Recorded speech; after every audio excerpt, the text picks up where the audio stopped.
Dang it.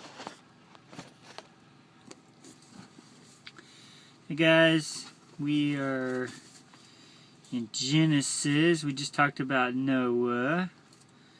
Noah was an awesome guy, did everything God told him to. And God chose him out of everybody to make his promise to. Sealed it with the rainbow. Now we're going to talk about one really short story. It's called The Tower of Babel. Now the world had one language and a common speech. As men moved eastward, they found a plain. They settled there.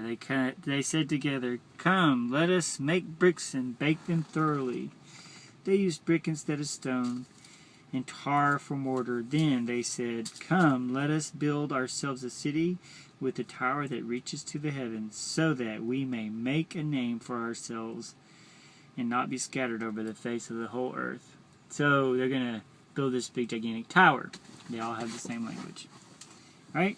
So God says, came down, said the people are speaking one language. Come, let us confuse their languages so that they cannot understand each other. So the Lord confused the languages, and they scattered them from there over the whole earth. They stopped building the city. That is why it is called Babel, because the Lord confused the language of the whole world and scattered them over the face of the whole earth.